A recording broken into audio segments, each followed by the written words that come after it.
கிராம மிஷனரி இயக்கம் வழங்கும் கிராமிய நேரம் என்ற இந்த நிகழ்ச்சிக்கு உங்களை அன்புடன் வரவேற்கிறோம். கிராம மிஷனரி இயக்கம் கடந்த 27 ஆண்டுகளாக சிறுவர் மற்றும் வாலிபர் மத்தியில் ஊழியம் செய்து வருகிறது. 800க்கும் மேற்பட்ட மிஷனரிகளோடு தமிழ்நாட்டில் உள்ள 38 மாவட்டங்கள் உட்பட ஆந்திரா, ஒடிசா, கர்நாடகா, சத்தீஸ்கர், ஜார்க்கண்ட் மற்றும் மத்திய பிரதேசம் ஆகிய மாநிலங்களிலும் நற்செய்தி பணியை செய்து வருகிறது. எமது இலக்கு 1,00,000 கிராமங்கள், 7,000 மிஷனரிகள், ஒவ்வொரு மாநிலத்திலும் 500 மிஷனரிகள்.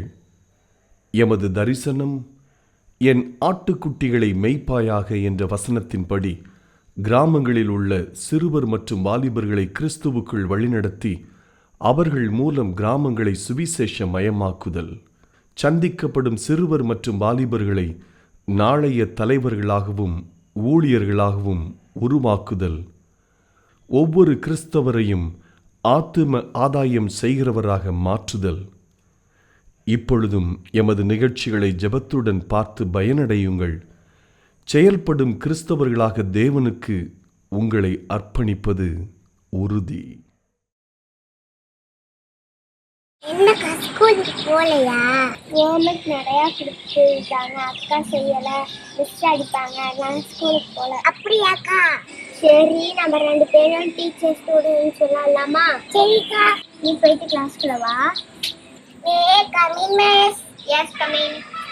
ஹோம்ஒர்க் பண்ணிட்டு வந்தியா? ஹோம்ஒர்க் பண்ணல மிஸ். ஹோம்ஒர்க் ஏன் பண்ணல மிஸ்? ஹோம்ஒர்க் நிறைய இருந்துச்சு மிஸ், அதனால பண்ணிட்டு வரேன் மிஸ். உனக்கு பனிஷ்மெண்ட் கையணிட்டு மிஸ்ஸு ஹோம்ஒர்க் நிறையா தானே தந்தாங்க, நீங்கள் செய்ய தானே, அதனால மிஸ் அடிப்பாங்க தானே ஸ்கூலுக்கு போகல. அக்கா, இந்த விளையாட்டில் மட்டும் நீங்கள் எதையா அடிக்க வாடிங்க. சாரி பாப்பா, அக்கா மன்னிச்சுக்கோ. பார்த்தீங்களா, எங்கள் மிஸ் எனக்கு செய்யக்கூடாதுன்னு நினச்சேன்னா நான் அந்த பாப்பாவுக்கு செய்கிறேன். நம்மளுக்கு எது நல்லதுன்னு யோசிக்கிறோமோ அதைத்தான் நம்ம மற்றவங்களுக்கும் செய்யணும். இதைத்தான் ஏசப்பா பைபிளில் உன்னை போல் மற்றவங்களை நேசி அப்படின்னு சொல்லியிருக்காரு. இதுதான் ஏசப்பாவுக்கு ரொம்ப பிடிக்கும். ஓகே, பாய் குட்டீஸ். ஒரு ஊர்ல ஒரு எஜமானர் இருந்தாராம். அவர் தன்னோட தோட்டத்துல விளைஞ்ச வாழைப்பழங்களை எல்லாம் வேலைக்காரர்கிட்ட கொடுத்து கோயில்ல நடக்கிற ஏலத்துக்காக கொண்டு போய் கொடுக்க சொன்னாராம். அந்த வேலைக்காரரும் கோயிலுக்கு வாழைப்பழங்களை கொண்டு போகும்போது வழியில ரொம்ப பசிச்சனால ஒரு 2 பழங்களை எடுத்து சாப்பிட்டு மீதியா இருக்கிற பழங்களை எல்லாம் கோயில்ல கொடுத்துட்டாராம். அன்னைக்கு நைட்டே எஜமானோட கனவுல கடவுள் தோன்றி, நீ கொடுத்த 2 பழங்களையும் நான் சாப்பிட்டேன், ரொம்ப நல்லா இருந்துச்சு அப்படின்னு சொன்னாராம். எஜமானருக்கு ஒரே குழப்பமா, நான் நிறைய பழங்களை கொடுத்தேனே, கடவுள் என்கிட்ட 2 பழங்கள் கொடுத்ததா சொல்றாருன்னு சொல்லிட்டு அடுத்த நாள் காலையில எஜமானர் கோபத்தோட வேலைக்காரர் கூப்பிட்டாராம். எஜமானர் 2 பழம் அப்படின்னு சொல்லும் போதே வேலைக்காரருக்கு ஒரே பயமா, ஐயோ நம்ம சாப்பிட்டது எஜமானருக்கு தெரிஞ்சு போச்சு போல அப்படின்னு சொல்லிட்டு, எஜமானரே என்னை மன்னிச்சிருங்க, நான் எனக்கு ரொம்ப பசிச்சனால 2 பழங்கள் தான் சாப்பிட்டேன், மீதியான பழங்கள் எல்லாம் கோயில கொடுத்துட்டேன் அப்படின்னு சொன்னாராம். அப்புறம் தான் எஜமானருக்கு புரிஞ்சதா, இந்த ஏழை சாப்பிட்டு அந்த 2 பழத்தை தான் கடவுள் ஏற்றுக்கொண்டிருக்கிறாரு. நீங்க ஏழைகளுக்கு செய்யற உதவி கர்த்தருக்கு கொடுக்கறதுக்கு சமங்க. அதனால ஏழைகளுக்கு உதவி செய்யறதுல ஒருபோதும் சோர்ந்து போகாதீங்க. ஏசப்பா உங்களை நிச்சயமா ஆசீர்வதிப்பாரு. இயேசுவின் செல்லங்கள். நாளைக்காக கவலைப்படாத, எங்கள் மதியம் வாழ்ந்து இயேசுவின் செல்லங்கள். Psalms 100, making joyful noise unto the Lord all ye lands. Serve the Lord with gladness, come before his presence with singing. Know ye that the Lord is God, that hath made us, and not we ourselves. We are his people, and sheep of his pastures. Enter into gates with thanks, we will address to endurance to all generation. Amen. இயேசுவின் செல்லங்கள்.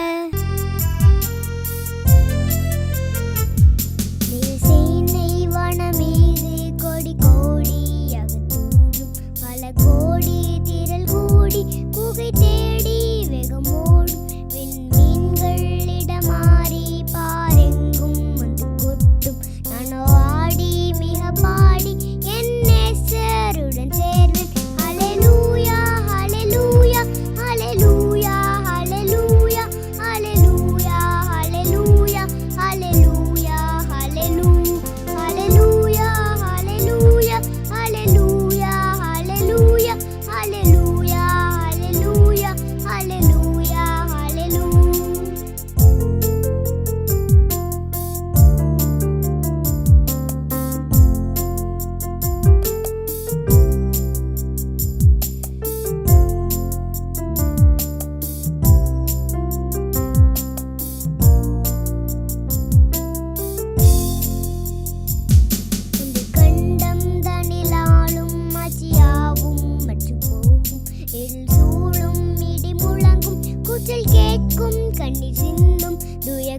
கூட்டம் சுத்த உள்ளம் சாட்சி பாடல் எங்கும் கேட்கும். நானோ ஆடி மிக பாடி என் நேசருடன் சேர்வேன். ஹல்லேலூயா ஹல்லேலூயா ஹல்லேலூயா ஹல்லேலூயா ஹல்லேலூயா ஹல்லேலூயா ஹல்லேலூயா ஹல்லேலூயா ஹல்லேலூயா ஹல்லேலூயா ஹல்லேலூயா ஹல்லேலூயா ஹல்லேலூயா ஹல்லேலூயா ஹல்லேலூயா.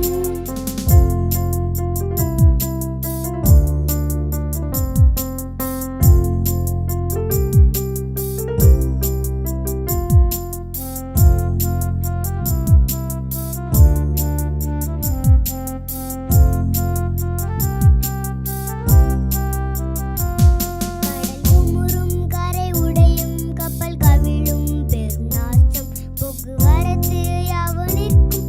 இனி உலகம் என்பதில்லை வாக்கு மாறா வேதம் கூறும் வார்த்தை யாவும் நிறைவேறும். நானோ ஆடி மிக பாடி என் நேசருடன் சேர்வேன். ஹல்லேலூயா ஹல்லேலூயா ஹல்லேலூயா ஹல்லேலூயா ஹல்லேலூயா ஹல்லேலூயா ஹல்லேலூயா ஹல்லேலூயா ஹல்லேலூயா ஹல்லேலூயா ஹல்லேலூயா ஹல்லேலூயா ஹல்லேலூயா ஹல்லேலூயா ஹல்லேலூயா. இயேசுவின் செல்லங்கள். சங்கீதம் 148 7 முதல் 13 வரை. பூமியில் உள்ளவைகளை கத்தரை துதியுங்கள், மகாமச்சங்களை, சகல ஆழங்களை, அக்கினியை, கல்மலையை, உறைந்த மலையை, மூடும் பனியை, மலைகளை, அவர் சொற்படி செய்யும் பெரும் காற்றை, மலைகளை, சகல மேடுகளை, கனிமரகங்களை, சகல கேதுர்களை, காட்டு மிருகங்களை, சகல நாட்டு மிருகங்களை, ஊரும் பிராணியை, அவர் சொற்படி கேட்கும் பெரும் காற்றை, பூமியின் ராஜாக்களை, சகல ஜனங்களை, பிரபுக்களை, பூமியின் நியாயாதிபதிகளை, வாலிபனை, கன்னிகளை, முதிர் வயதுள்ளவர்களை, பிள்ளைகளை கத்தரை துதியுங்கள். அவர்கள் கத்தரை நாமத்தை துதிக்க கடவுது. அவர் நாமம் மாத்திரம் உயர்ந்தது. அவருடைய நாமம் பூமிக்கும் வானத்துக்கும் மேலானது. ஆமணக்கு செடி என்ற ஒரு பாத்திரத்தை உருவாக்குகிறார். நீங்கள் இந்த உலகத்தில் இந்த செய்தியை கேட்குற எந்த மொழியிலேருந்து கேட்டாலும் உங்களுக்கு ஒரு பாத்திரம் இருக்குதுங்க. உங்களுக்கு உங்கள் மேலே ஒரு ஆண்டவர் ஒரு பிளான் வச்சுருக்கிறாருங்க, ஒரு திட்டம் வச்சிருக்கிறார். இந்த உலகத்தில் இருக்கிற மரங்களுக்கு திட்டம் இருக்குது, செடிகளுக்கு திட்டம் இருக்குது, எல்லாத்துக்கும் திட்டம் இருக்குதுங்க. இயேசு கிறிஸ்துவின் இனிய நாமத்தினாலே கிராம மிஷனரி இயக்க குடும்பத்தின் சார்பாக கிராமிய நேரம் என்ற நிகழ்ச்சியை பார்க்குற உங்கள் ஒவ்வொருவருக்கும் என்னுடைய அன்பின் வாழ்த்துக்கள். நீங்கள் நல்லா இருக்கிறீங்களா? சந்தோஷமாக இருக்கீங்களா? நான் கட்டாயமாக உங்கள் ஒவ்வொருவருக்காக நாங்கள் ஜெபிக்கிறோம். நானும் என்னுடைய ஊழியர்களும் கருத்தாய் ஜெபிக்கிறோம். எப்பொழுதாவது நீங்கள் விருதுநகர் பகுதிகளில் வருவீர்களானால் கட்டாயம் எங்களுடைய பகுதிகளுக்கு வந்து எங்களை சந்திக்கும்படி வாருங்கள். அது எங்களை உற்சாகப்படுத்தும். ஹல்லேலூயா. வாரந்தோறும் செவ்வாய்க்கிழமைகளை உபவாச கூடுகை ஒன்று இருக்கிறது. நீங்கள் பங்கு வரலாம். ஒருவேளை 2வது சனி ஞாயிற்றுக்கிழமைகளை பகுதி நேர ஊழியக்காரர்களாக ஆங்காங்கு ஊழியம் செய்கிற ஊழியக்காரர்கள் அவங்களுக்கெல்லாம் ஒரு பயிற்சிகள் முகாம்களை நடத்துகிறோம். இதெல்லாம் ஞாபகம் வைத்து நீங்கள் ஜெபியுங்கள். உங்கள் பகுதிகளில் தேவரால் குழுவை ஏற்படுத்தும்படி அன்று சொல்லியிருக்கிறார். தமிழ்நாட்டில் உள்ள 310 தாலுக்காக்கள் இருக்கிறது. ஒரு தாலுக்கா குறைஞ்சது 2 தேவராட்கள் அங்கே ஊழியத்திற்கென்று எழுப்ப செய்யணும். அன்று பாருங்கள், ஒரே ஒரு இடத்துல தான் கிராமங்கள் பாழாய் போயின. எப்பொழுது தேவராட்கள் தாயாக எழும்பாதனால. நான் யோசித்து பார்க்குறேன், இன்றைக்கி ஏன் கிராமங்கள் பாழாய் போயிருக்கிறது? கிராமங்களில் ஊழியம் செய்கிறதுக்கு ஊழியர்களுக்கு யாருக்கு விருப்பம் இல்லை.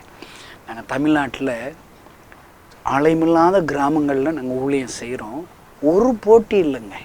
போட்டினா என்ன தெரியுமாங்க? நானும் என்னுடைய மிஸ்டரிகள் ஊழியம் செய்கிற கிராமத்தில் இன்னொரு ஊழியர் அங்கே வந்து ஊழியம் செய்கிறார். இதுதான் போட்டி. போட்டி எங்கே தெரியுமா இருக்கும்? எங்காவது CSI, Lutheran, 7th Day RC இப்படி ஒரு சர்ச் இருக்குன்னா அங்கு சபை ஆரம்பிக்கிறதுக்கு ஊழியர்களுக்குள்ளாக போட்டி இருக்கிறது. சபை இல்லாத இடங்களில் ஊழியம் செய்யறதுக்கு போட்டியே இல்லைங்க. ஒரு காம்படிஷனே எங்களுக்கு இல்லைங்க. ஹல்லேலூயா. எங்களுக்கு போட்டி இல்லாத ஊழியனாலே கிராம ஊழியம் தாங்க. ஆலயம் இல்லாத கிராமங்கள்ங்க நாங்கள் ஊழியம் செய்கிறோம். பாருங்கள், இதற்கு இன்னும் நிறைய மிஸ்டரிகள் தேவை, நிறைய ஊழியக்காரங்க தேவை. ஒருவேளை இந்த செய்தியை கேட்குற நீங்கள் குடும்ப பெண்களாக இருக்கிறீங்களா? நீங்கள் உங்கள் வீட்டில் உள்ள வேலைகள் எல்லாம் முடிச்சுட்டு நீங்கள் காலையில் 10 மணிலேருந்து நீங்கள் மதியானம் வரையிலோ சாயங்காலம் வரைக்கும் ஃப்ரீயாக இருக்கீங்களா, நீங்கள் தெபோரால கிராம ஊழியம் செய்கிறவங்களா எங்கள் கூட நீங்கள் இணைஞ்சிக்கிறலாம். ஹல்லேலூயா. நீங்கள் இதற்கென்று உங்கள் பகுதிகளில் எல்லா கிராமத்தில் உள்ளவங்க வந்து ஜெபித்து ஆலோசனை பெற்று செல்வதற்கு ஒரு சின்ன ஒரு வாடகைக்கோ ஒரு இடம் எங்களுக்கு தேவை. இதற்காக ஜெபிங்கள். ஒருவேளை நீங்கள் எனக்கு ஒரு வீடு இருக்கிறது, அதை சும்மா தான் இருக்குது, ஊழியத்திற்கு நான் தர விரும்புகிறேன், தரெல்லாம் சொந்தமாக தர வேண்டியதில்லை, நீங்கள் வாடகைக்காக தான், இல்லை வாடகை குறைஞ்ச வாடகைகளில் என் வீடை நீங்கள் பயன்படுத்திங்கன்னு சொல்கிறீங்களா, நீங்கள் என்னோடு கூட நீங்கள் தொடர்பு கொள்ளலாம். நம்ம எல்லோரும் எழுமனா தாங்க ஒரு எழுப்புதலை பார்க்க முடியும். உங்களோட வீடு ஒரு எழுப்புதலின் இடமாக மாறும். அந்த பகுதிகளில் நான் ஊழியம் செய்ய விரும்புகிறேன், எனக்கு நல்ல வாய்ப்புகளே நான் இல்லவே இல்லை சொல்கிறீங்களா, நீங்கள் எங்களோடு தெபோராலாக நீங்கள் சேர்ந்து கொள்ளலாம். நான் உங்களுக்கு தகுதியான பயிற்சிகளை கொடுப்பதற்கு நாங்கள் ஆயத்தத்தோடு இருக்கிறோம். கர்த்தர் உங்களை ஆசீர்வதிப்பார். இன்றைக்கு உங்களோடு கூட பேசும்படி ஆண்டவருடைய சமூகத்தில் நான் ஜெபித்த போது யோனா புஸ்தகத்தில் உள்ள 4ஆம் அதிகாரத்தில் ஆண்டவர் சொல்லிக் கொடுத்த ஒரே ஒரு பாத்திரம், அது என்ன தெரியுமா? ஆமணக்கு செடி. அல்லேலூயா. இதை குறித்து தான் என் பிள்ளைகளுக்கு நீ பேசணும்னு சொன்னார். பாருங்கள், இந்த ஆமணக்கு செடியை எதற்காக உண்டாக்குகிறார்? ஒரே ஒரு பின்மாற்றம் உள்ள ஊழியக்காரனை மனம் திரும்ப வைப்பதற்காக ஆமணக்கு செடி என்ற ஒரு பாத்திரத்தை உருவாக்குகிறார். நீங்கள் இந்த உலகத்தில் இந்த செய்தியை கேட்குற எந்த மொழியிலேருந்து கேட்டாலும் உங்களுக்கு ஒரு பாத்திரம் இருக்குதுங்க. உங்களுக்கு உங்கள் மேலே ஒரு ஆண்டவர் ஒரு பிளான் வச்சுருக்கிறாருங்க, ஒரு திட்டம் வச்சிருக்கிறார். ஹல்லேலூயா. இந்த உலகத்தில் இருக்கிற மரங்களுக்கு திட்டம் இருக்குது, செடிகளுக்கு திட்டம் இருக்குது, எல்லாத்துக்கும் திட்டம் இருக்குதுங்க, ஒரு பர்பஸ் இருக்குதுங்க. அடிக்கடி யாத்ராகமம் புஸ்தகத்தில் நீங்கள் 14 அதிகாரத்தில் சிவந்த சமுத்திரத்தை ஆண்டவர் பிரிக்கிறார். லட்சக்கணக்கான ஜனங்கள் வெட்டாந்தரையில் நடந்து வர்றாங்க.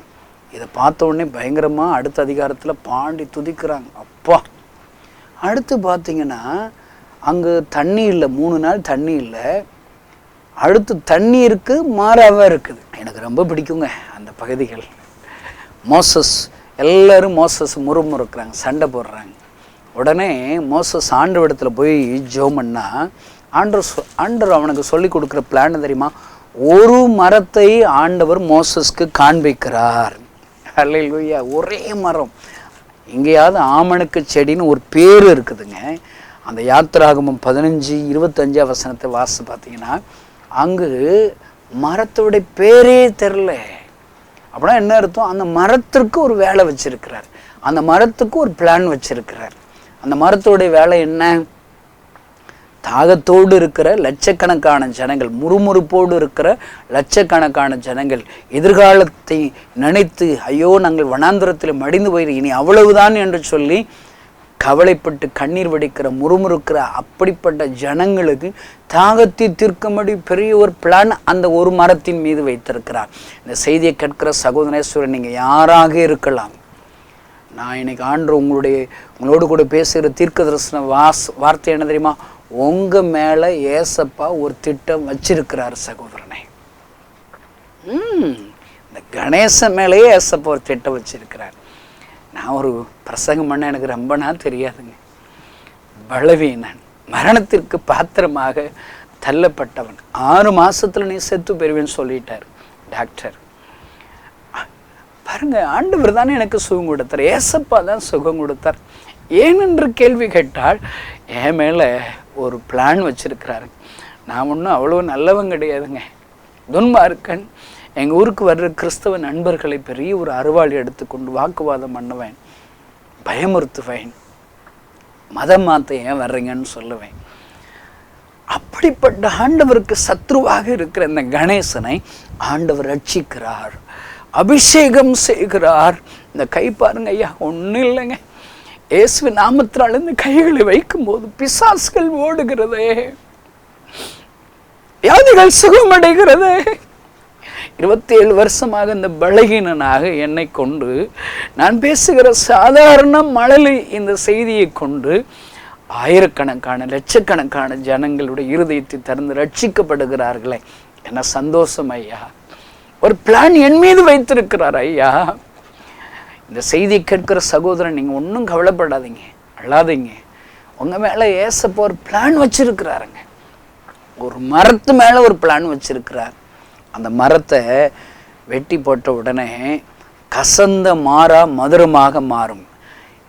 இன்னைக்கு வரைக்கும் நீ பிரயோஜனமற்றவங்க, ஒன்றத்துக்கு உதவாதவங்கன்னு சொல்லி ஒரு மரத்தை போன்று கவனிப்பாரற்ற ஒரு மரமாக இருந்தது போல நீங்கள் இருக்கிறீங்களா? சகோதரனே சகோதரி, ஒன்றும் கவலைப்படாதீங்க. ஒரு நாள் வரும், உங்களை ஆண்டவர் பயன்படுத்துவார், லட்சங்களுக்கு ஆசீர்வாதமாக மாற்றுவார். அல்லேலூயா. பாருங்க, இந்த ஆமணக்கு செடிக்கு ஒரு பிளான் வச்சிருக்கிறார். இந்த ஆமணக்கு செடியுடைய வேலை என்ன தெரியுமாங்க? ஒருத்தன் உருப்படாமல் போயிட்டான். ஆண்டோடைய சத்தத்தை கேட்டவன், ஊழியக்காரன், பிரசங்கம் பண்ண சோம்பேறிப்பட்டவன், பயந்தாடி ஆண்டவர் நினைவுக்கு போச்சோன்னா தரிசுக்கு போயிட்டான். எனக்கு ஏன் எழுப்புதல் இல்லை? நிறைய யோனாக்களாக கிறிஸ்தவங்க மாறிட்டாங்க. இந்த செய்தி கேட்குற நீங்கள் ஆண்டோடைய வார்த்தையை அப்படியே செய்தவர்களா? எனக்கு நோவா பேழையை கட்டுகிற அந்த சம்பவத்தை வாசிக்கும் போது அதிகாரம் 6 அந்த கடைசி வசனம், நோவா அப்படியே செய்தான், தேவன் தனக்கு கட்டளையிட்டபடியெல்லாம் அப்படியே செய்தான். பார்த்தீங்களா? நீங்கள் ஆண்டவர் சொன்னதை அப்படியே செஞ்சுருந்தீங்கன்னா லட்சக்கணக்கான ஜனங்கள் உங்கள் மூலியமா ரட்சிக்கப்பட்டிருக்கணும். ஏன் ரட்சிக்கப்படலை? ஆண்டவர் சும்மா காட்சிக்கு உங்களை ரட்சித்தாரா? எனக்கு ஒன்றும் வேலை இல்லை. என் வேலை, நிறைய கிறிஸ்தவங்க என்ன தெரியுமா நினைக்கிறாங்க, என் வேலை சர்ச்சுக்கு போகணும், அங்கே பாட்டை சும்மா காட்சிக்கும் பாடணும், தூங்கிட்டே சும்மா அப்படியே பாடணும், சும்மா பிரசங்கம் கேட்கணும், வந்து கறி மீன் முட்டையை சாப்பிட்டு நல்லா தூங்கிடணும். இதாங்க கிறிஸ்தவம்? இதுக்காக ஏசப்பா உங்களை அழைச்சிருக்கிறாரு? இல்லைங்க, ஒரு பிளான் இருக்குது. ஆண்டவங்க மேலே வச்சிருக்கிற பிளான் என்ன தெரியுமா? உன் மூலியமாக அநேகரை ஆண்டவர் அண்டைகளை திருப்ப நினைக்கிறார். லட்சக்கணக்கான ஜனங்களுக்கு உன்னை ஆசீர்வாதமாக மாற்ற நினைக்கிறார். நீ தரிசுக்கு ஓடுகிற யோனா கிறிஸ்தவனா? யோனா கிறிஸ்தவனா? பாருங்க, அப்படிப்பட்ட யோனாவை திருப்புறதுக்காக ஆண்டவர் நிறைய பாத்திரங்களை பயன்படுத்துகிறார். மீனை பயன்படுத்துகிறார், காற்றை பயன்படுத்துகிறார், அலைகளை பயன்படுத்துகிறார், அங்கே இருக்கிற மாலுமிகள். அவன் தான் இவன் தூங்கிட்டு இருக்க ஒருத்தரம் கண்டுபிடிக்கடே, என்னடா தூங்கிட்டு இருக்க, நம்ம எல்லாம் ஜாக போகிறோம், எந்திரா, எழுப்பி விடுறான். நம்ம இன்னைக்கு இருக்கிற ஊழியக்காரர்களை எழுப்புறதுக்கு ஆண்டவர் யார் யாரையோ பயன்படுத்துகிறாரு பாருங்க. அல்லேலூயா. பாருங்க, அங்கு யோனாவின் மீது சீட்டு விழுகிறது. இப்பொழுது ஆண்டவர் அவனோடு கூட பேசுகிறார், மீனை பயன்படுத்துகிறார். மீன் வயிற்றுக்குள்ள நாத்தம் மூத்திரம், அங்கிருந்து மனம் திரும்பி அழுது ஜெபிக்கிறான். இன்னைக்கு இருக்கிற நிறைய பேர் உடனே திரும்படா, சாதாரண பேசும்போதே திருந்த வண்டியான திருந்த மாட்டான். அவனை ஆண்டவர் அழ வைக்கணும், நாத்தம் எடுக்க வைக்கணும். அப்போதான் சிலருக்கு மனம் திரும்புதல் வருகிறது. அருமையான இந்த செய்தியை கேட்கிற சகோதரனே, நீ ஒரு ராஜாவாக, ராஜாத்தியாக ஆண்டவர் உன்னை ஆசீர்வதித்திருக்கிறாரா? நல்ல ஒரு வேலை கொடுத்துட்டாரா? நல்ல ஒரு வீடு, சொந்த வீடு கொடுத்துருக்கிறா? இல்லை வாடகை வீடாவது உனக்கு ஆண்டவர் கட்டுவதற்கு, வாடகைக்கு வீட்டில் தங்குவதற்கு வருமானத்தை கொடுத்துருக்கிறாரா? சுகத்தை கொடுத்துருக்கிறாரா? எத்தனை விதமான அற்புதங்களை ஆண்டவர் உனக்கு செய்திருக்கிறாரா? ஒரு ராஜ வாழ்க்கை நீ வாழ்ந்து கொண்டிருக்கிறாய். எதற்காக? அதான் பர்பஸ் இருக்குது, உங்க மேல தேவ திட்டம் இருக்குது. இப்படிப்பட்ட காலத்திற்கு உதவியாக இருக்கும்படி ராஜ மேன்மை உனக்கு கிடைத்திருக்கிறாமே. இந்த காலத்தில் நீ மௌனமாயிருந்தால், நான் சொல்றேன், உனக்கு ஒரு வாய்ப்பு ஆண்டவர் கொடுப்பார், ஆப்பர்ச்சுனிட்டி கொடுப்பார். இப்ப இந்த செய்தி நீ கேட்குறீங்கல்ல, இதுவே ஆண்டவர் தான் இந்த செய்தியை கேட்க வைக்கிறார். உங்களுக்கு ஒரு ஆப்பர்ச்சுனிட்டி தர்றார். எனக்கு இந்த கணேசனுக்கு ஏசப்பாவுக்காக ஊழியம் செய்யறதுக்கு ஒரு பெரிய தருணத்தை கொடுத்திருக்கிறார். எத்தனை பெரிய மகிழ்ச்சி ஐயா, எத்தனை பெரிய மகிழ்ச்சி. என் ஆண்டவர் அதற்காகத்தான் எனக்கு உயரி கொடுத்திருக்கிறார். டாக்டர்கள் ஆச்சரியப்படுகிற அளவிற்கு இருதயத்தை புதிதாக மாற்றினார். இந்த செய்தி கேட்கிற சகோதரனே சகோதரே, நீ யாராக இருந்தாலும் சரி, எத்தனை விதமான பலகீனத்தோடு இந்த வார்த்தைகளை கேட்கிறீர்களா? தோல்வி மனப்பான்மையோடு இந்த வார்த்தைகளை கேட்கிறீர்களா? நான் பிரசங்கிக்கிற இயேசு கிறிஸ்து எனக்கு அற்புதம் செய்தாரே, உங்களுக்கும் அற்புதம் செய்வார். அல்லேலூயா.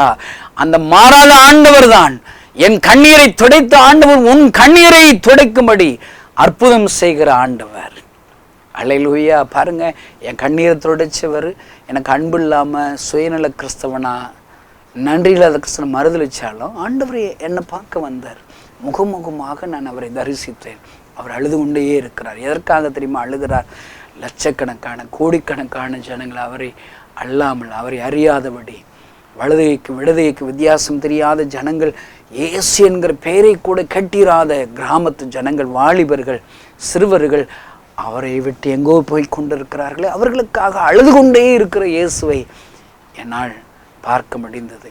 என் கண்ணீரை துடைத்த ஆண்டவர் கண்ணீர் வடிக்கிறார்ல. நான் ஏசப்பா பற்றி சொன்னேன், ஏசப்பா அழாதீங்க, நான் இருக்கிறேன். அவர் கண்ணீரை துடைக்க தாங்க 27 வருஷமாக நான் ஊழியம் செய்கிறேன். அதுதான் ஆண்டவர் என்னை சுகமாக்கினதற்கான நோக்கம். நான் அவருடைய நோக்கத்தை நிறைவேற்றுகிறேன். என்னால் என்றபடி சகோதரனை நீ என்ன செய்கிறாய், என்ன செய்து கொண்டிருக்கிறாய், என் ஆண்டவருக்காக என்ன செய்தாய், இந்த வார்த்தைகள் உன் இருதயத்தில் பதிவதாக, உன் இருதயத்தை திறக்கும்படி நான் ஜெபம் பண்ணுகிறேன். அல்லேலூயா. பாருங்க, யோனா பின்மாற்றம் ஆயிட்டான். ஆண்டவர் சொல்ற வார்த்தைகள்லாம் பிரசங்கம் பண்ணிட்டு, நான் சொன்ன தீர்க்கதரிசன வார்த்தை 40 நாள்ல இந்த நினைவை பட்டணும் கவிழ்த்து பட்டு போகும், லட்சக்கணக்கான ஜனங்கள் அழியணும், நான் சொன்னது நடக்குதான் நடக்கலையான்னு சொல்லி வேடிக்கை பார்க்குறீங்க. இந்த செய்தியை கேட்கிற சகோதரனே, நீ சும்மா உன் பக்கத்தில் ரட்சிக்கப்படாதவங்க இருக்கிறாங்கன்னா அவங்க நரகத்துக்கு போய்கிட்டு இருக்கிறாங்க, அக்கனி கடலில் விழ போகிறாங்க. உனக்கு தெரிஞ்சுமே உன்னால் என்ற ஊழியத்தை நீ செயலையா? நீ வேடிக்கை பார்க்குற கிறிஸ்தவன். நீ ஆண்டவருக்காக என்னங்க செய்திருக்கிறீங்க? ஆண்டவர் உங்களுக்கு எவ்வளோ செஞ்சுருக்கிறார், அவருக்காக நீங்கள் என்ன செஞ்சுருக்கிறீங்க? செயலையா? அப்போ நீங்கள் வேடிக்கை கிறிஸ்தவர்களா? வேடிக்கை பார்க்கிற கிறிஸ்தவர்களா?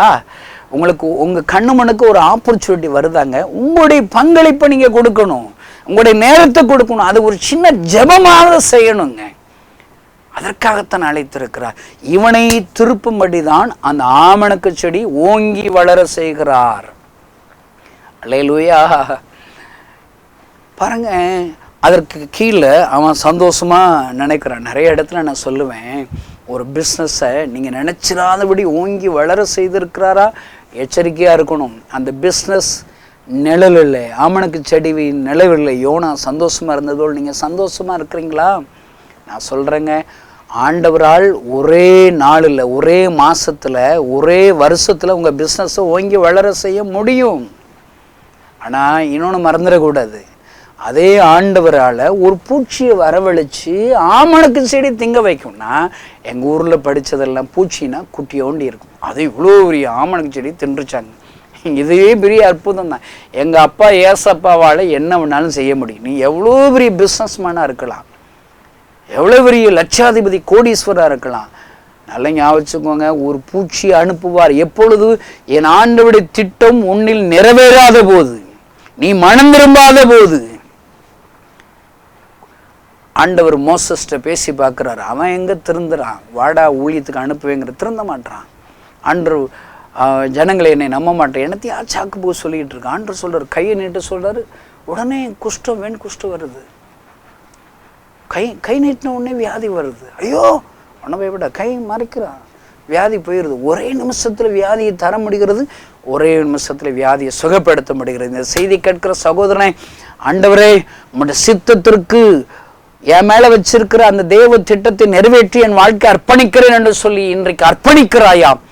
ஒரு நிமிடத்தில் என் ஆண்டவர் உனக்கு அற்புதம் செய்ய முடியும், உன்னை சுகமாக்க முடியும், இழந்ததை திரும்ப தர முடியும், உன் பேரை பெருமைப்படுத்த முடியும் ஐயா. ஹல்லேலூயா. பாருங்கள், ஆமணக்கு செடி ஆண்டவர் பயன்படுத்துகிறார். அந்த ஆமணக்கு செடியை பூச்சி வச்சு தின்னு முடிச்சிருது, எல்லாம் முடிஞ்சிருது. இவன் பயங்கர வெயிலில் அவன் சாகிற நிலமா, அவனுடைய முகரூபம் மாறிடுச்சு. ஹல்லேலூயா. பாருங்க, 7ஆம் வசனத்துல, மறுநாளிலோ கிழக்கு விழுக்கும் நேரத்தில் தேவன் ஒரு பூச்சியை கட்டளையிட்டார், அது ஆமணக்கு செடி அரித்து போட்டது, அதனால் அது காய்ந்து போயிற்றது. ஆண்டவர் சிலர் சூரியனை ஊத்த போது சும்மா உஷ்ணமான கீழ்காற்ற பாருங்க. நம்ம கடந்த திருச்சி முகாமில் 1,00,000 வாலிபர்கள் கூடி வந்தாங்க. 2-3 நாளைக்கு முன்னாடி பார்த்தா வெயில் அந்த இடத்துல நிற்க முடியல. சாயங்காலம் 4 மணிக்கு முகாம் நடந்துருமா அப்படியெல்லாம் யோசித்தோம். அடுத்து முதல் நாள் பார்த்தா பயங்கர மழை, அந்த கிரவுண்டில் முழங்கால் தண்ணி போகுது. ஐயோ மழை வந்துருச்சு, பயந்தோம். எப்பொழுதும் ஆண்டவரிடத்தில் ஜெபிக்கும் போது முகாமென்று ஐயோ ஒரு குளிர்ந்த எல்லாம் சுற்றி மேகம், எல்லா இடத்துலையும் திருச்சியை சுற்றி ஒரு 3 கிலோமீட்டர் தொலைவில் மழை பெஞ்சிக்கிட்டே இருக்குது. ஆனால் அந்த கிரவுண்டில் அந்த மழை, அந்த காற்றை, தென்றலை, குளிர் காற்றை அனுப்பி விட்டார் ஐயா. ஏசப்பாவுக்கு குளிர்ந்த காற்றை அனுப்பி வைக்க முடியும், உஷ்ண காற்றை அனுப்பி வைக்க முடியும். இந்த செய்தியை கேட்கிற சகோதரனே சகோதரியே, நீ மனம் திரும்பாத யோனாவாக இருப்பாயானால், ஆண்டவருடைய சித்தத்தை அறியாத குருடனாக இருப்பாயானால், உனக்காகவே ஒரு ஆமணக்கு செடியை அனுப்புவார். ஒருவேளை உங்கள் கூட பேசுகிற நான் கூட ஒரு ஆமணக்கு செடியாக இருக்கலாம். என் பிரசங்கத்தை கேட்டு நீங்கள் மனம் திரும்பிட்டீங்கன்னா உங்களை கொண்டு லட்சக்கணக்கான ஜனங்கள் ஆண்டவரை ஏற்றுக்கொள்வார்கள், ஆசீர்வதிக்கப்படுவார்கள். அல்லேலூயா. பாருங்க, ஆண்டவர் சொல்றாரு ஒரு 9ஆம் வசனத்தில், நீ ஆமணக்கு நிமித்தம் எரிச்சலாக இருக்கிறது நல்லதோ. இந்த செய்தியை கற்கிற சகோதரனே சகோதரியே, நீ எதற்காக இப்போ கவலைப்பட்டுக்கிட்டு இருக்கிற? நிறைய பேருக்கு எதுக்கு கவலைப்படுறதுனே தெரிலங்க. எனக்கு ஒருத்தர் ஃபோன் போட்டு சொல்கிறாரு, உன் பேருக்கு பக்கத்தில் கணேசன் இருக்கு, அதை எடுங்கிறாரு. ஐயோ, பேரை குறித்து என்னையா? கணேசன்னா என்ன தெரியுமா? எல்லாவற்றுக்கும் ஈசன், எல்லாவற்றுக்கும் தலைவன், எல்லாத்துக்கும் தலைவர் ஏசப்பா தாங்க. ஏசப்பா நான் ஒரு முறை பின்மாற்றம் ஆகி நான் ஜெபிக்கக்கூடாது, பைபிள் வாசிக்கக்கூடாது, எனக்கு அருகதை இல்லைன்னு சொல்லி நான் ஜெபிக்கிறது பைபிள் வாசிக்க விட்டேன். ஆண்டவர் என்கிட்ட பேசினாருங்க. என்ன தெரியுமா பேசினார்? கணேசன், இன்னும் உன்னை நேசிக்கிறேன், ஸ்டில் ஐ லவ் யூ. 2 முறை என்னோடு கூட ஒரே நாள் என் பேரை சொல்லி, கணேசன் என்ற பேரை சொல்லி அழைத்தார் ஐயா. அல்லேலூயா. பேரு நான் என்ன வச்சிருக்கிறேன், இதையா உன்னை பார்க்க சொன்னாங்க, உனக்கு அறிவு இருக்கா இல்லையா அப்படின்னா சொல்லணும்னு எனக்கு கோபம் வருதுங்க. சொல்ல முடியல. பாருங்களேன், நான் வச்சிருக்கிற ஊழியத்தை பாருங்க, ரிசல்ட்டை பாருங்க. எனக்காக நீ ஜோம் பண்ண முடிஞ்ச ஆண்டவர் பேசுறான்னா ஒரு சின்ன காணிக்கை அனுப்பிவிடு, உன்னுடைய பங்களிப்பை கொடு. இல்லையா பேசாம வாய முடிக்கிடுறையா. ஆமணக்கு செடிக்காக யோனா கவலைப்பட்டது போல இன்றைக்கு இருக்கிற கிறிஸ்தவ தலைவர்கள், ஊழியக்கார் ஏதோ கவலைப்படுறான். என் சர்ச்சில் ஏசி இல்லைன்னு கவலைப்படுறான், கார் இல்லைன்னு கவலைப்படுறான், 2 வீலர் இல்லைன்னு கவலைப்படுறான். இதெல்லாம் விட்டு தொலைப்பா, எல்லாம் ஏசப்பா தருவார்.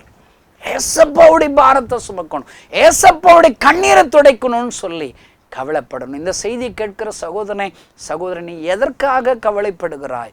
உன்னுடைய கவலைகள் எல்லாம் குப்பையில் போடுங்க. நீ முதலாவது தேவனுடைய ராஜ்யத்தை, அவருடைய நீதியும் தேடுங்கள், அப்பொழுது இவைகளெல்லாம் கூட கொடுக்கப்படும். ஆண்டவருக்காக கவலைப்படுங்க. நான் ஜெபிக்கணுமேன்னு கவலைப்படுங்க, பைபிள் வாசிக்கணுமேன்னு கவலைப்படுங்க, பரிசுத்தமாக இருக்கணுமேன்னு கவலைப்படுங்க.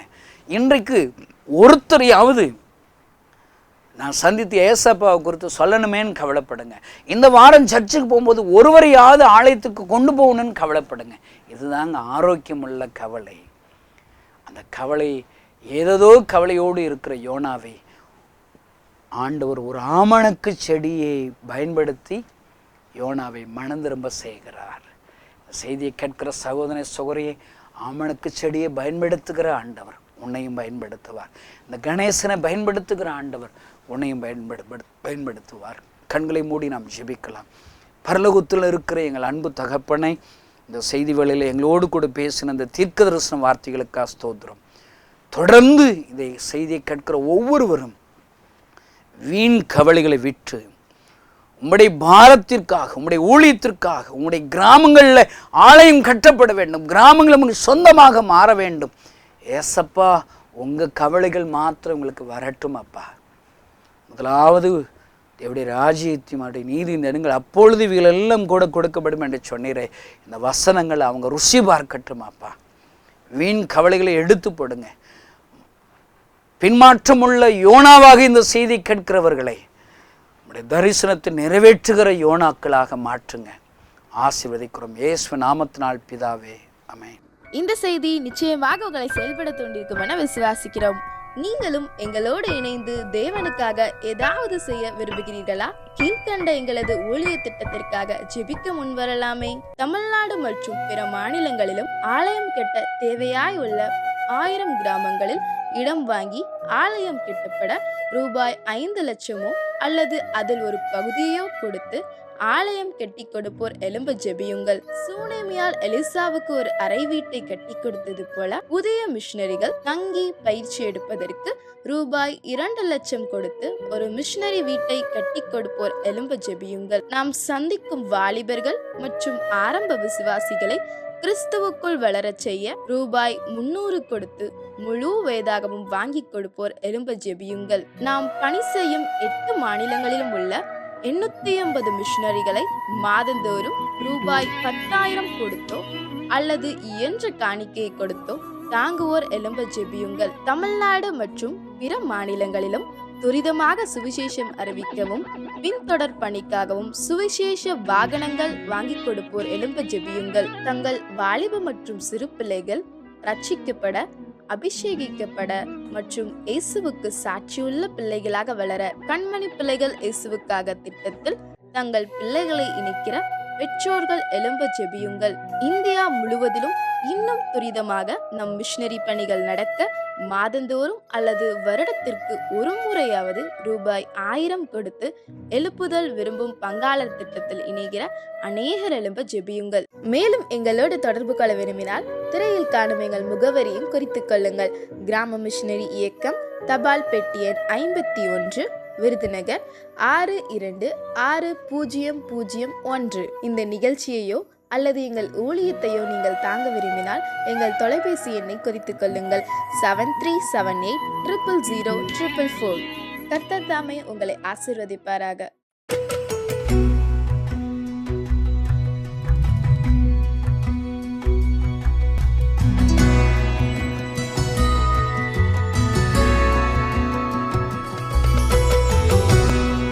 ஹாய் வியூவர்ஸ், ஆண்டவராய் இயேசு கிறிஸ்துவின் இனிய நாமத்தினாலே இதை பார்த்து கொண்டிருக்கிற ஒவ்வொருவரையும் வாழ்த்துதலை தெரிவித்துக் கொள்கிறேன். என்னுடைய பெயர் அவனராஜன். நான் திருமங்கலத்தைச் சேர்ந்தவன். என்னுடைய தகப்பனார் வியாபாரத்தை தொடர்ந்து காய்கறி வியாபாரம் என்று சொல்லி தொடர்ந்து செய்து கொண்டிருக்கிறேன். இதை பார்த்து கொண்டிருக்கிற உங்களுடைய வாழ்க்கையில் சந்தோஷம் இருக்கா அப்படின்னு சொல்லி செக் பண்ணி பார்த்துக்கோங்க. நம்ம வாழ்க்கையில் ரொம்ப நம்ம மிஸ் பண்ணக்கூடாத ஒரு விஷயம் என்னென்னா அது சந்தோஷம்தான். பைபிளில் ஒரு வசனம் இருக்குது, கர்த்தருக்குள் மகிழ்ச்சியாக இருப்பதே நம்முடைய பலன் அப்படின்னு இருக்குது. அந்த மகிழ்ச்சி, உண்மையான மகிழ்ச்சி, இதை பார்த்து கொண்டிருக்கிற உங்ககிட்ட இருக்கா அப்படின்னு சொல்லி கொஞ்சம் நீங்கள் உங்களை செக் பண்ணி பார்த்துக்கிடணும். ஏன் அப்படி சொல்கிறேன் அப்படின்னா, என் லைஃப்பில் இந்த மகிழ்ச்சிகரமான நாட்களை தொடுவதற்கு பல நாள் நான் போராடி இருக்கிறேன்.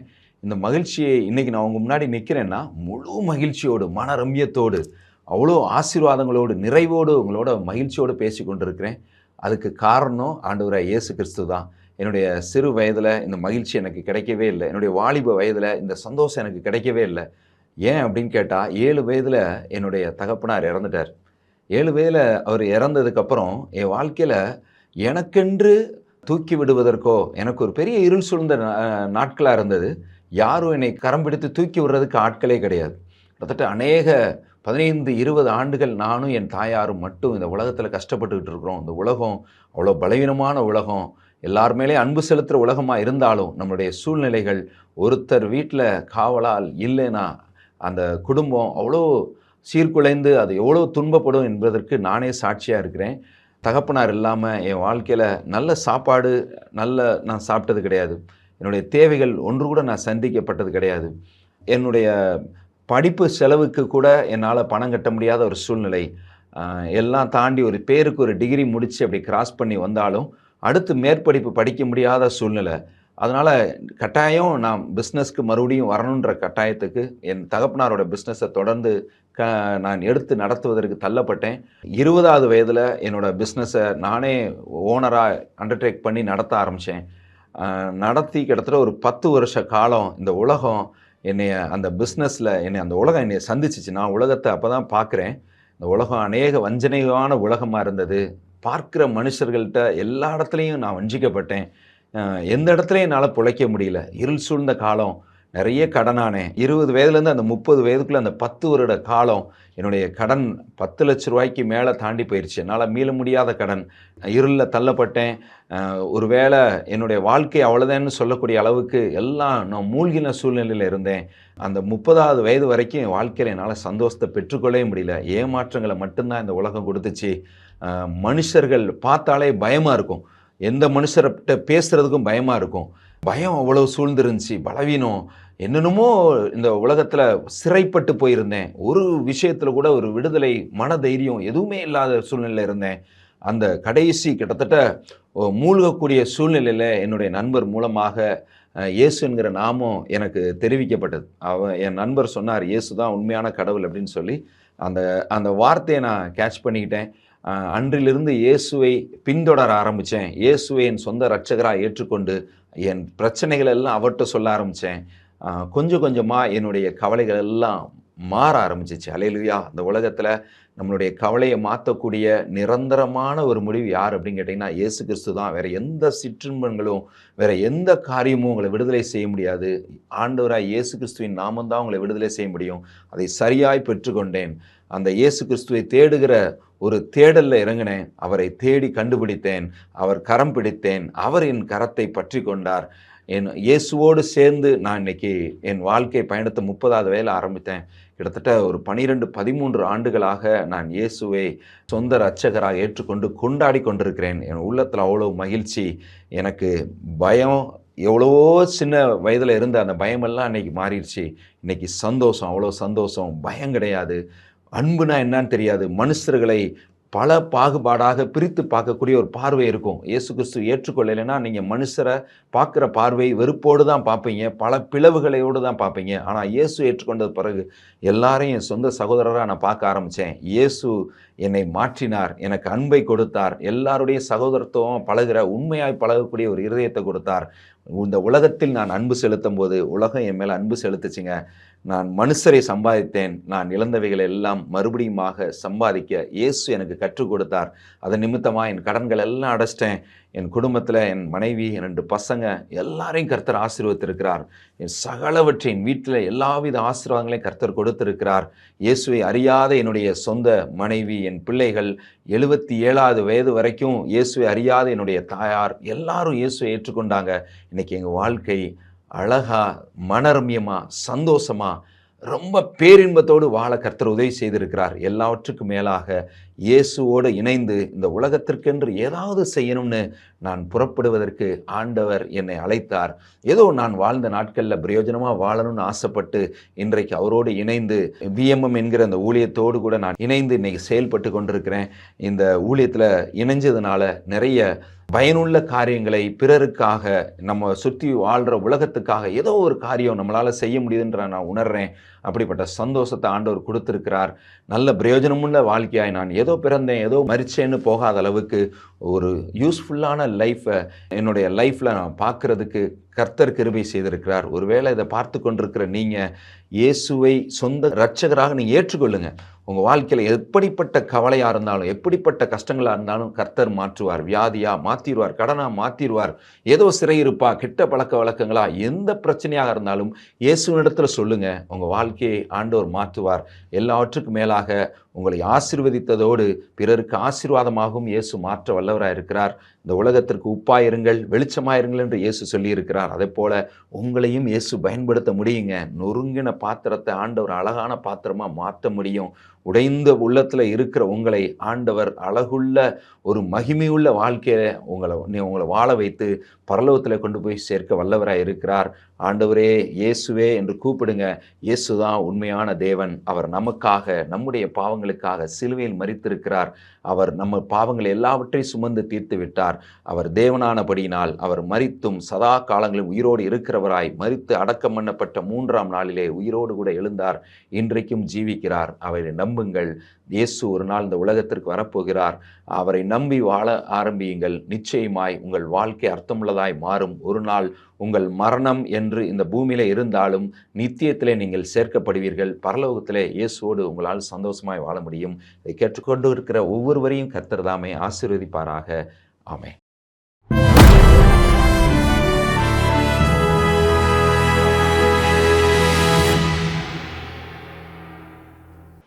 பைபிள் படிக்கும்போது பல வகையில் ஆண்டவர் வசனத்தை வைத்து நமக்கு உதவி செய்கிறார். கவலைப்படுற நேரத்தில் ஆறுதலை தருகிறார். என்ன செய்யணும் அப்படின்னு நம்ம தெரியாமல் இருக்க நேரத்தில் முடிவெடுக்க வசனங்கள் நமக்கு உதவி செய்கிறது. தேவ சித்தம் என்ன அறிந்து கொள்ள நமக்கு உதவி செய்கிறது. இன்னொரு முக்கியமான ஃபங்க்ஷன், பைபிள் வாசிக்கும்போது அது நமக்கு கொடுக்கக்கூடிய ஒரு ஆசீர்வாதம்.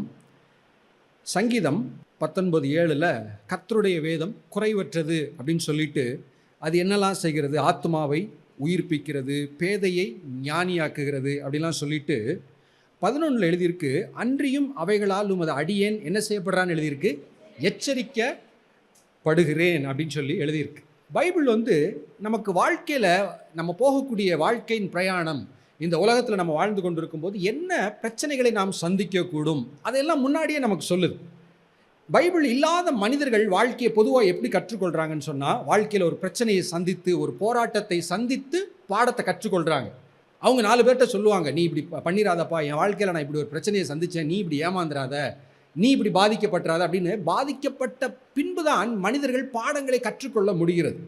ஆனால் இந்த வேதம் நமக்கு என்ன செய்கிறது, அன்றியும் அவைகளால் உமது அடியேன் எச்சரிக்கப்படுகிறேன். நம்ம வாழ்க்கையில் ஒவ்வொரு பிரச்சனையாக சந்திச்சு ஐயோ இப்படி ஒரு பிரச்சனையில் அடுத்து விழுந்துடக்கூடாதுன்னு அப்படி இப்போ ஒரு அனுபவத்தின் வழியாக எல்லாம் நம்ம போக வேண்டிய அவசியம் கிடையாது. ஏன், இந்த வசனத்திலே அநேக காரியங்கள் நமக்கு எச்சரிக்கப்படுகிறது. அல்லேலூயா.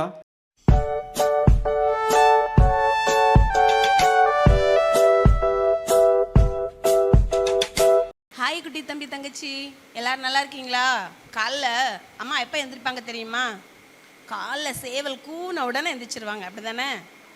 அதை பற்றி தான் இன்றைக்கி நம்ம ஒரு பாட்டு கற்றுக்க போகிறோம். குக்குருக்கோ குக்குருக்கோ சேவல் கூவிடும், காலையில் எழுந்திடு தம்பி தங்கையே, தந்தன தான பாட்டு பாடி தேவனை தேடிடு தம்பி தங்கையே. கொக்கருக்கோ கொக்கருக்கோ பாட்டு பாடிடும், காலையில் எழுந்திடு தம்பி தங்கையே, தந்தன தானா பாட்டு பாடி தேவனை தேடிடு தம்பி தங்கையே. வாசி வாசி வேதத்தை வாசி வாசி, ஏசப்பா சொல்வதை யோசி யோசி, ஜெபி ஜெபி துதித்து ஜெபி ஜெபி, தேவ பலன் பெற்றிட ஜெபித்திடு நீ. வாசி வாசி வேதத்தை வாசி வாசி, ஏசப்பா சொல்வதை யோசி யோசி, ஜெபி ஜெபி துதித்து ஜெபி ஜெபி, தேவ பலன் பெற்றிட ஜெபித்திடு நீ.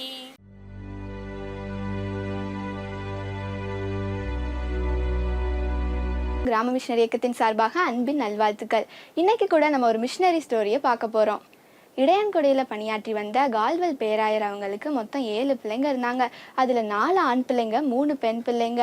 அந்த 7 பிள்ளைங்களும் தேவனை அறிகிற அறிவில் ரொம்ப வளர்றதுக்கு ஏசப்பா உதவி செஞ்சாங்க. அதுக்கு அவங்க பெற்றோர்கள் ரொம்ப உறுதுணையாக இருந்தாங்க.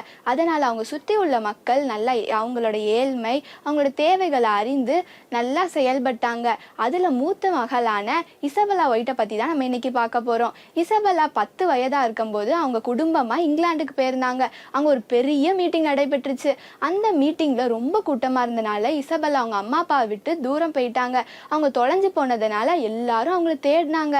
நிறைய போலீஸ் எல்லாரும் அவங்கள ரொம்ப தேடிட்டு இருந்தாங்க. அப்பதான் ஒரு போலீஸ் அங்க தூரமா நிக்கிற அந்த சிறுமியை பார்த்து, நீ யாரு, உன் ஊர் என்ன, உங்க அம்மா அப்பா எங்க, நீ ஏன் தனியா நிக்கன்னு கேட்டப்போ, என் பேர் இசபெல்லா, நான் இடையன்குடியில இருந்து வந்திருக்கேன்னு சொன்னாங்க.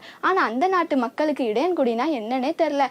திடீர்னு ரொம்ப கூட்டம் அதிகமாயிருச்சு. எப்படியோ அந்த போலீஸ் அவங்க அம்மா அப்பாவை கண்டுபிடிச்சு இசபெல்லா அவங்க அம்மா அப்பா கிட்ட போய் சேர்த்துட்டாங்க. அப்பதான் கால்வெல் பேராயர் சொன்னாங்க, இடையன்குடி இந்தியாவில் உள்ள ஒரு இடம் அப்படின்னு சொன்ன அதை கேட்ட எல்லாருக்கும் ஒரே ஆச்சரியம். இதன் மூலம் இசபெல்லா இந்தியர்கள் மேல வச்சிருந்த அன்பு, இடையன்குடி மேல அவங்க பற்றி எல்லாத்தையும் நம்மளால புரிந்து கொள்ள முடியுது. இசபெல்லா அவங்க அம்மா நடத்திட்டு வந்த போர்ட்டிங் பள்ளிக்கு ரொம்ப உதவியாக இருந்தாங்க. அவங்க பள்ளி எல்லாத்தையும் இங்கிலாண்டில் முடிச்சுட்டு வந்த நாள்ல இருந்து அந்த பள்ளிக்கு தேவையான எல்லா உதவியும் செஞ்சு அவங்களுக்கு ரொம்ப உறுதுணையாக இருந்தாங்க. அந்த வேலையில தான் அவங்க அம்மா படுற எல்லா பொருளாதார கஷ்டத்தையும் பார்த்து இவங்களுக்கு எப்படியாவது நம்ம உதவி செய்யணுமேனு ஒரு ஏக்கம். அதனால இசபெல்லாவும் அவங்களோட சகோதரியான மார்த்தா லூயிஸாவும் அவங்க இங்கிலாண்டில் உள்ள எல்லா ஃப்ரெண்ட்ஸுக்கும் லெட்டர் எழுதினாங்க. அந்த லெட்டரில் அங்கே உள்ள ஸ்டூடெண்ட்ஸ் எப்படி கிறிஸ்துவுக்குள்ளே வழி நடத்துகிறாங்க, அங்கே உள்ள பொருளாதார தேவையை பற்றி எல்லாம் குறிப்பிட்டிருந்தாங்க. இதை கேட்ட ஒரு பாஸ்டர் இங்கிலாந்துல இருந்து 100 பவுண்ட், அதாவது அன்றைய மதிப்புபடி 1060 ரூபாய் அனுப்புனாங்க. இதன் மூலம் அந்த பள்ளிக்கு தேவையான எல்லா தேவையும் சந்திக்கப்பட்டுச்சு. இப்படி இசபெல்லா அவங்களால முடிஞ்ச எல்லா வகையிலையும் அந்த பள்ளிக்கு தேவையான உதவியை செஞ்சாங்க. இசபெல்லா கால்ட்வெலுக்கும் நாகர்கோவிலில் தேவ பணியை செஞ்சுட்டு வந்த ஒயிட் ஐயருக்கும் தேவ சித்தத்தின்படி திருமணம் நடந்தது. அவங்களுக்கு திருமணத்திற்கு பிறகு 6 பிள்ளைங்க பிறந்தாங்க. அந்த 6 பிள்ளைங்களையும் அவங்க ஊழியத்தில் நடத்தினாங்க. அவங்க திருச்சியில் புத்தூர் பகுதியில் ஊழியம் செஞ்சுட்டு வந்தாங்க. அப்போ அந்த திருச்சியில் ஒரு பெண்கள் பள்ளி ஒன்று ஆரம்பித்தாங்க. அந்த பெண்கள் பள்ளிக்கு பிறகு அங்கே ஆசிரியர் பற்றாக்குறையினால அங்கே மூடி இருந்த எல்லா ஆசிரியர் பயிற்சி மையத்தையும் ஓப்பன் பண்ணாங்க. அங்கே ரொம்ப கம்மியான ஸ்டூடெண்ட்ஸ் தான் இருந்தாங்க. வெறும் 15 ஸ்டூடெண்ட்ஸ் தான் இருந்தாங்க. அடுத்து எப்படியோ அங்கே 36 ஸ்டூடெண்ட்ஸ் சேர்ந்தாங்க. அங்கே ஆசிரியர் பணிக்கு தன்னார்வமாக வந்து எல்லாரையும் கூட்டிட்டு வந்து அவங்களுக்கு பயிற்சி அளித்து ஆசிரியராக பணியாற்ற உதவி செஞ்சாங்க. இதனை அடுத்து இன்னும் சில ஆண்டுகள்லேயே ஆண்கள் போர்ட்டிங் பள்ளியும் உருவாக்குனாங்க. இந்த பள்ளி தான் இப்போ பிஷப் ஹீபர் பள்ளியாக உயர்ந்திருக்குது. நவம்பர் 1 சகல பரிசுத்தவான்களின் ஆலயத்தை இசபெல்லா அம்மா வந்து நிறுவினாங்க. அதுக்கு அஸ்திபாரம் போட்டு அதுக்கான ஆராதனையை ஒயிட் ஐயர் நடத்தினாங்க. இது 4 வருஷமாக இதுக்காக ரொம்ப கஷ்டப்பட்டு அவங்க நிறையா பேர்கிட்ட டொனேஷன் வாங்கி இதை எப்படியோ கெட்டி முடிச்சிட்டாங்க. இதை கெட்டி முடித்ததும் அதுக்காக ஜெல்லுங்கிற ஒரு ஐயர் தான் இதை ரெஜிஸ்டர் பண்ணாங்க. இப்படி அவங்க ஊழியம் செஞ்சுட்டு இருக்கும்போது ஒரு சகோதரியை அவங்க மீட் பண்ணாங்க. அப்போ அவங்க ரொம்ப பாரத்தோடு எனக்கு திருமணம் ஆகி 17 வருஷமாக குழந்தை இல்லை அப்படின்னு ரொம்ப கஷ்டத்தோடு அவங்ககிட்ட சொன்னாங்க. இதை கேட்ட இசபெல்லா, எனக்கு குறைய தீர்க்கிற வரம்லாம் இல்லைங்க, ஆனால் நம்ம கூட ஏசப்பா இருக்காங்க, நம்ம ப்ரேயர் பண்ணுவோம், கண்டிப்பாக ஏசப்பா ஒரு அற்புதத்தை கட்டளையிடுவாங்கன்னு விசுவாசத்தோட ஜெபிச்சு அவங்ககிட்ட இருந்த சத்து மாத்திரை உணவு எல்லாத்தையும் ஆசீர்வதிச்சு ப்ரேயர் பண்ணி அந்த சகோதரிகிட்ட கொடுத்தாங்க. அவங்க சில மாதத்திலேயே அவங்க ஒரு நல்ல ஒரு ஆண் மகனை பெற்றெடுத்து அங்கே உள்ள ஊரில் உள்ள எல்லாருக்கும் சாட்சி சொன்னாங்க. நான் அவங்க ப்ரேயர் பண்ணோம், ஏசப்பா எங்கள் ஜெபத்தை கேட்டு எங்களுக்கு ஒரு நல்ல ஆண் மகனை கொடுத்துருக்காங்கன்னு சொல்லி அவங்க ரொம்ப சாட்சியாக வாழ்ந்தாங்க. இப்படி அவங்க நிறைய அற்புதத்தை ஜெபத்தால் செஞ்சாங்க. திருச்சியில் அவங்க 32 சர்ச்சை உருவாகிறதுக்கு காரணமாக இருந்தாங்க. இன்னும் அநேக மக்களுக்கு மருத்துவ உதவி செஞ்சாங்க. இன்னும் ஆயிரக்கணக்கான மக்களுக்கு சுவிசேஷத்தை அறிவிச்சாங்க. இப்படி அவங்க சுகம் சொத்து சொந்தம் எல்லாத்தையும் விட்டு ஏசப்பாவுக்காக இந்தியர்கள் கிறிஸ்துவ அறியணும்னு அவங்க வாழ்க்கையை ஒப்பு கொடுத்தாங்க. நம்ம என்ன செஞ்சுருக்கோம், நம்ம ஏசப்பாக்காக எதை இழந்தோம், இன்னும் நம்ம என்னெல்லாம் செய்ய போகிறோம், எல்லாத்தையும் நம்ம சற்று நேரம் சிந்திப்போமா? இத்தனை வருஷம் நான் சர்ச்சுக்கு போகிறேன், எத்தனையோ பிரசங்கங்களை நான் கேட்குறேன், எத்தனையோ ஆராதனைகளை நான் பங்கு பெற்றிருக்கேன். ஆனால் இன்றைக்கி நான் யோசித்து பார்த்தேன் அப்படின்னு சொன்னால் எதுவுமே என் மனசில் இல்லை. ஒருவேளை நம்ம நிறைய நேரங்களில் நம்ம எடுத்த தீர்மானத்தில் நம்ம நிலைச்சு நிற்க முடியல, நம்ம கேட்குற சத்தியத்துக்கு நம்ம கீழ்ப்படிய முடியலையே அப்படின்னு சொல்லி நம்ம வேதனைப்படலாம். 32,000 சமையல் வகை வகையாக செஞ்சு எனக்கு சாப்பாடு கொடுத்துருக்குறாங்க. ஆனால் அவங்க கொடுத்த சாப்பாடுல என்ன சாப்பிட்டேன், நேற்று என்ன சாப்பிட்டேன், அதுக்கு முந்தின நாள் என்ன சாப்பிட்டேன் அப்படிங்கிறதெல்லாம் என் மனசில் பதியலை. ஆனால் 25 வருஷமும் என் மனைவி சமைச்சு கொடுத்த சாப்பாட்டினால தான் இன்னைக்கு நான் ஜீவனோடு இருக்கிறேன், உயிரோடு இருக்கிறேன். அவருடைய வார்த்தை ஜீவனுள்ள வார்த்தை, அந்த வார்த்தை நம்மளை உயிர்ப்பிக்கிற வார்த்தை, அந்த வார்த்தை நம்மளை ஊஞ்ச கட்டுகிற வார்த்தை.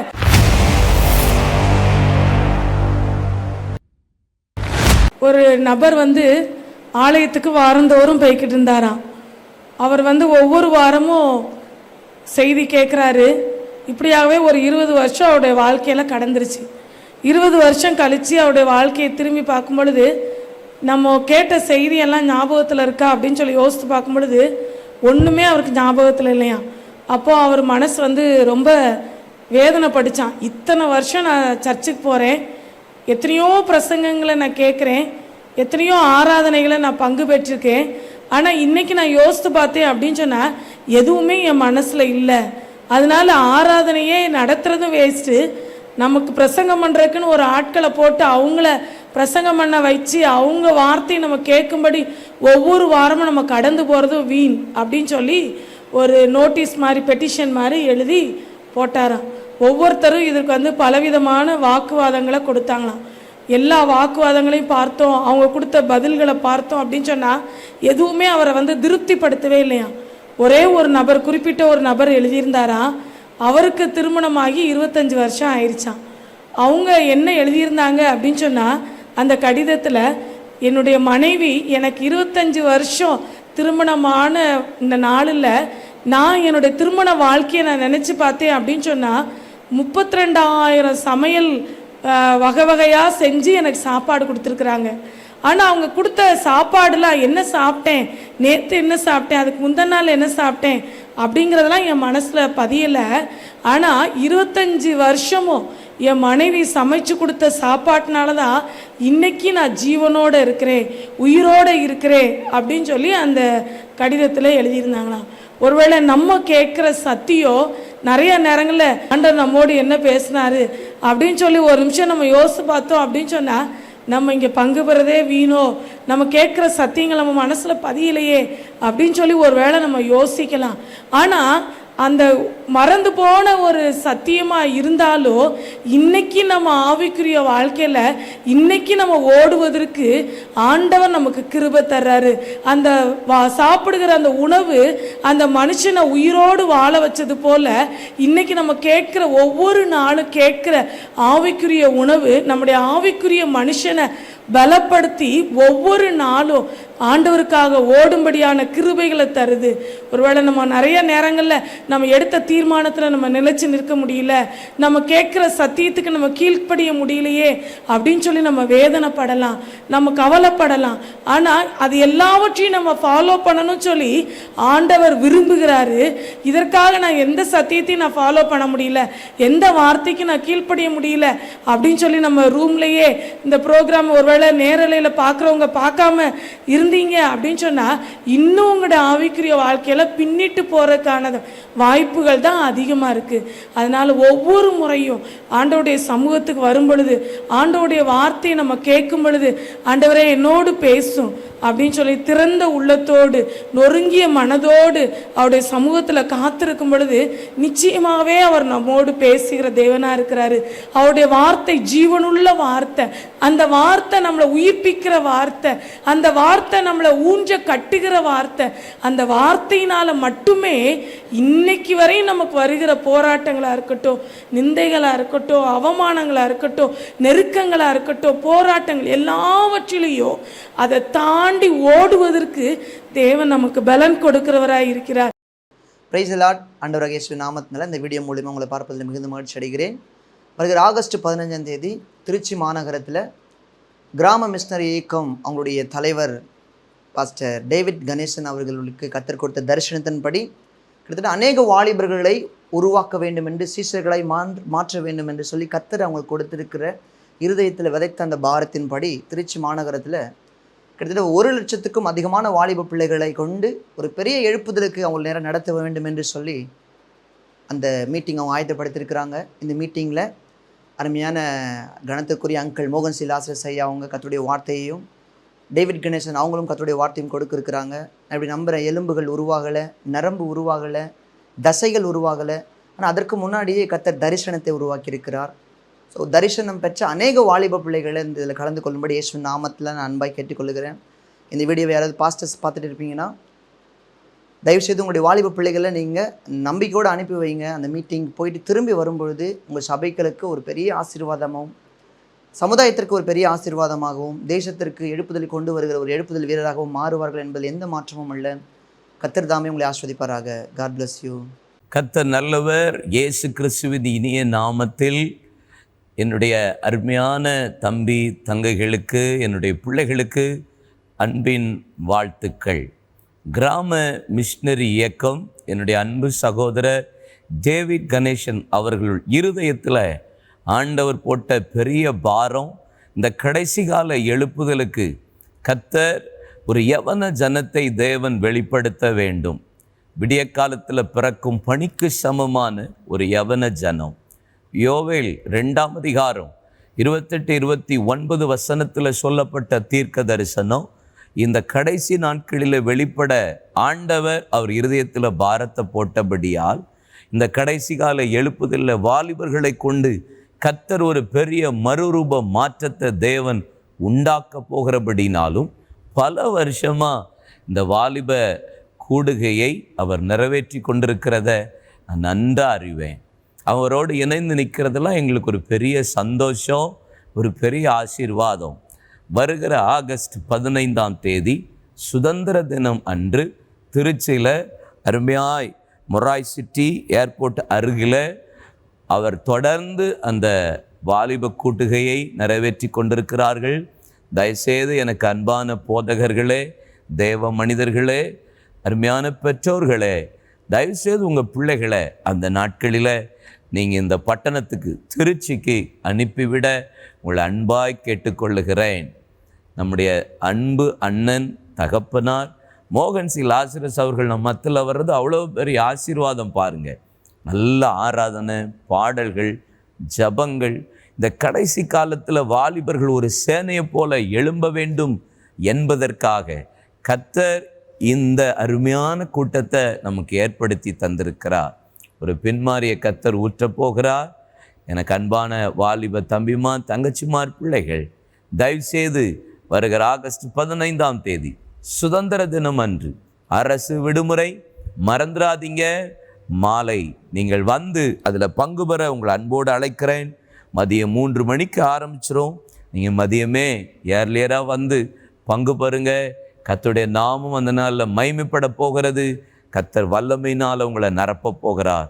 இந்த கடைசி கால எழுப்புதலுக்கு ஒரு சேனையை இந்த வாலிப கூட்டத்திலேருந்து தான் கர்த்தர் எழுப்ப போகிறார்.